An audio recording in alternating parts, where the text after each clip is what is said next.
Olá, sejam bem-vindos novamente ao canal Golpério. Nós tivemos uma pausa momentânea devido à nossa pandemia, está acontecendo em todo o mundo. E hoje nós vamos discutir, nessa semana, um assunto em duas partes, que seria o LPRF e para sua utilização em condições mucogengivais.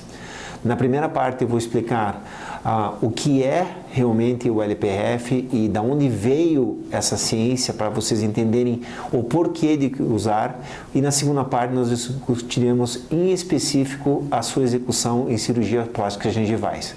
Novamente, bem-vindo ao Golpério.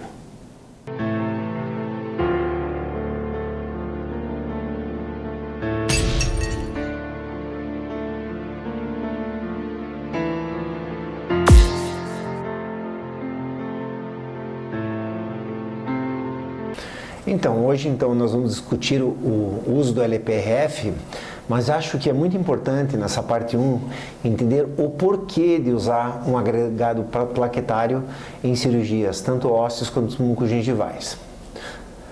Quando eu acho o que é adequado a se discutir é o que é o LPF, o Buffy Coat, o PRP, o IPRF, a diferença, e todos vêm do mesmo embasamento. E por que a gente usa? O que a gente diz em periodontia é que nós usamos na implantodontia também, que é o conceito de fatores de crescimento, como que é o conceito científico sobre isso, como usar e ao discutir um pouco a literatura que nós vamos também discutir na próxima semana. Tá? Então, basicamente, é o seguinte, para quem não entende o porquê usar o sangue em cirurgias, a gente quer acumular fatores de crescimento do sangue. Então, nós retiramos sangue de um paciente, certo? E nós temos uma célula muito importante que é a plaqueta. Essa plaqueta, ela libera vários fatores de crescimento que ajudam e auxiliam a cicatrização durante nossas cirurgias odontológicas. Então, esse sangue ele é coletado, depois ele é processado por uma centrífuga, onde nós dividimos a parte de plasma, né, com a parte dos eritrócitos que fica mais embaixo. Mas o mais importante é que nós multiplicamos a quantidade de plaquetas quando nós fazemos isso, certo? Então, esse agregado plaquetário é unido ao osso ou uma cirurgia mucogengival, certo? Para esperar uma melhor cicatrização, certo? Então, o conceito é concentrar o número de plaquetas para usar tanto como um material autógeno para melhorar o nosso processo cicatricial, tanto em osso como em cirurgia mucogengival. Por que as plaquetas? Elas são não nucleadas, normalmente a contagem de pacientes é de 150 mil a 400 mil, ela promove, a gente sabe, o coágulo, mas ela é um grande armazenamento de fatores de crescimento para cicatrização, certo? Quando as plaquetas elas estão na fase, vamos dizer, resting, que é na fase não ativa, elas não liberam esses fatores de crescimento. Elas só vão liberar a partir do momento que elas foram ativadas. Então, por exemplo, em um plasma que você coletar e esse plasma já estiver coagulado, certo, com as plaquetas, você já teve a liberação desses fatores de crescimento. Por isso que a gente usa, às vezes, um anticoagulante na coleta. Vou explicar já em seguida. Os principais fatores de crescimento são 7, na verdade, mas o mais importante é o PDGF. O PDGF ele é um agregado muito bom para regeneração periodontal, até que existe um produto norte-americano que contém ele, como no nosso BMP, e o VEGF, que é um grande indutor de novos vasos sanguíneos. O Epithelial Growth Factor para parte epitelial e o Transforming Growth Factor para fazer a diferenciação de células. Então, esse plasma rico em plaquetas, nós temos todos esses fatores de crescimento, certo? E como é que funciona os fatores de crescimento? Nós temos uma célula em G0, ou seja, ela está não diferenciada, ela vai entrar num ciclo, certo? No ciclo ela vai por todos os estágios de multiplicação, certo? Até haver a mitose, certo? E depois ela vai voltar ao novo ciclo ou voltar ao estado do G0. Os fatores de crescimento, e principalmente o PDGF, ele empurra essa célula para entrar em ciclo. Então, como você pode ver, a associação dessa proteína vindo do sangue pode ajudar muito nas nossas cirurgias, tá? E tem, claro, fatores de crescimento que aceleram esse processo de rotação, ou seja, aceleram a multiplicação dessas células. Atualmente nós temos 3 tipos do PDGF, o A, o AB e o BB, sendo que o BB é o que tem mais potência, certo? Eu já disse que as plaquetas elas promovem migração, proliferação, inibição do setor de programação de morte celular, também na síntese proteica das coisas e também na diferenciação, certo? O Transforming Factors também atinge na migração, proliferação, na diferenciação também, angiogênese e inibição de osteoclastos e reabsorção óssea. Isso tudo vem no nosso sangue. Como a gente, se você coletasse somente o sangue e não fizesse essa centrifugação, nós ficaríamos com pouca plaqueta. Aqui nós temos um estudo do Marx, um bucomaxilo da Flórida, famoso, e ele que realmente começou com esse conceito. Fazendo o processo do PRP, nós conseguimos aumentar em 338% o volume de plaquetas. Mais plaquetas, mais fator de crescimento. Hoje existem vários equipamentos, esses equipamentos até são antigos, para se fazer esse tipo de centrifugação. Um exemplo é que normalmente a gente adiciona, como eu disse que a plaqueta ela não pode ser ativada, a gente coloca um anticoagulante. Por que o anticoagulante? Para manter na hora da nossa centrifugação as plaquetas sem a liberação do fator de crescimento.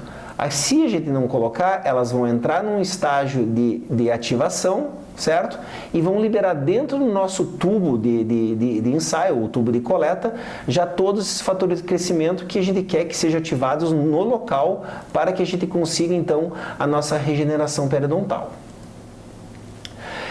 Esses anticoagulantes, a dextrose, o citrate de dextrose, pode ser usado também o fosfato de citrato de dextrose, que é colocado dentro do tubete, tá?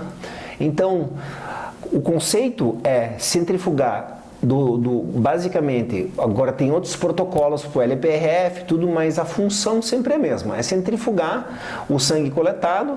Nisso, ele vai desenvolver para a gente 60% de plasma e plaqueta, certo?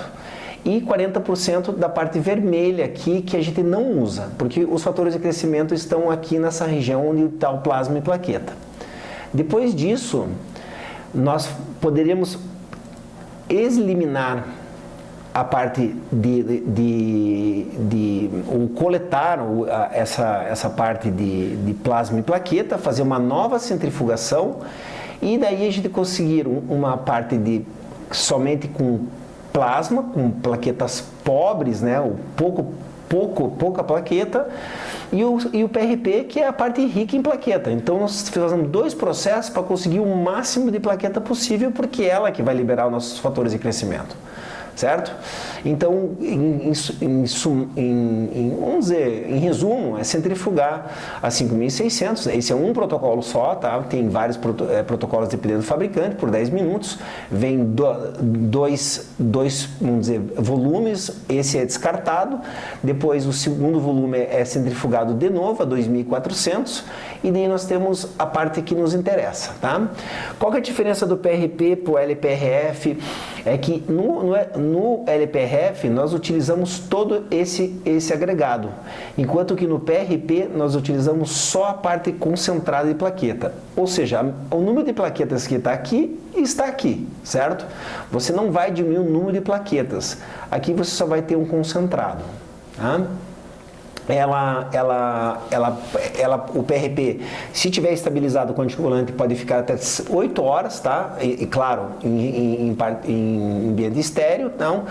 E ele deve ser preparado, o PPP, que no caso, que quando você ativa a coagulação durante a cirurgia ou durante a injeção desse plasma no osso ou na cirurgia periodontal, logo na sua aplicação.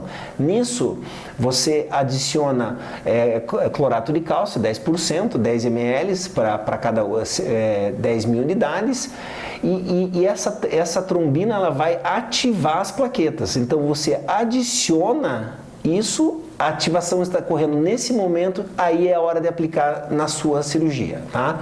Esse é o PRP. No LPRF, voltando, a gente vai usar todo aquele agregado, deixar coagular e usar para um outro fundamento. Tá? Sabemos que aqui o nosso sangue natural, uma concentração muito grande de eritroblastos, né? Quando a parte rica em plaquetas, e quando a gente faz esse processo, nós temos praticamente somente agregados de plaqueta. Tá?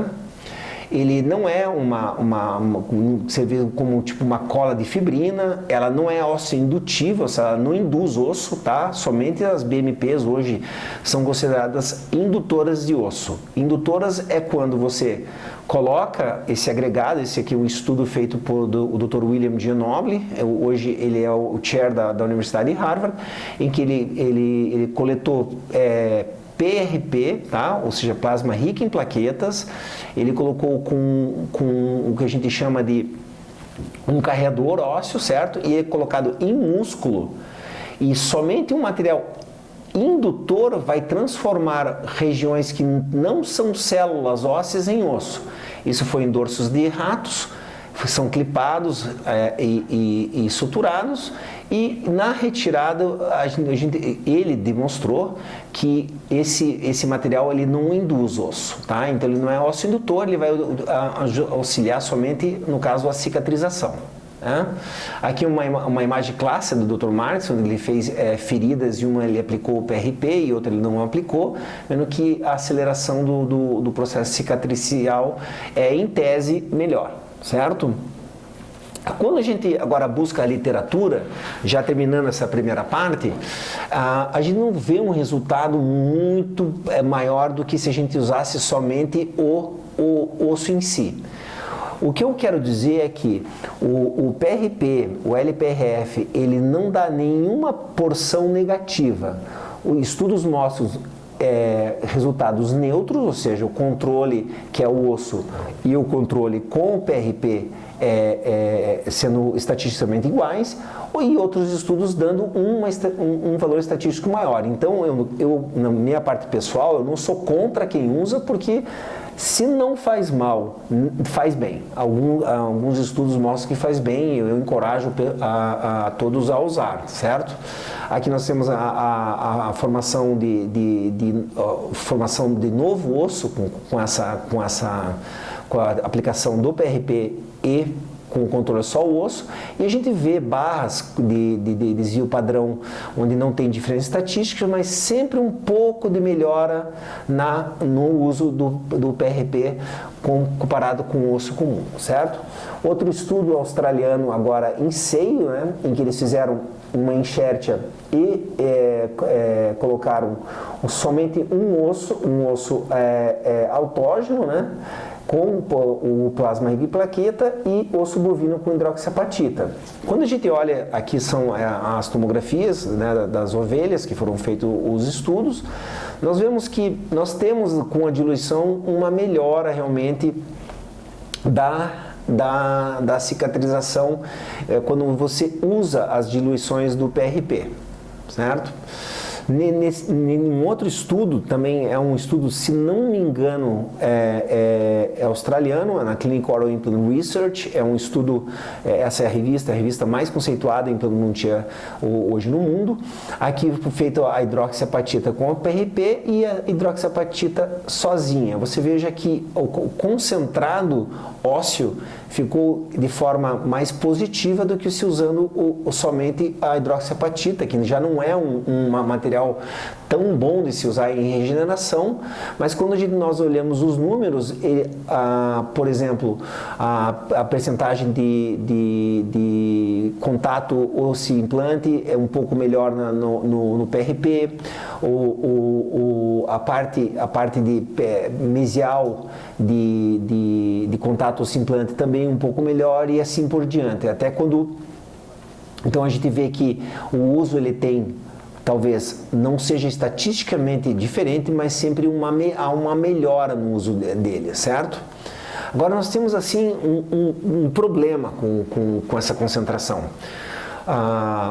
Em humanos o PDGF, ele demonstrou em vários estudos que ele tem que ter de 50 e melhor 150 microgramas por ml, certo?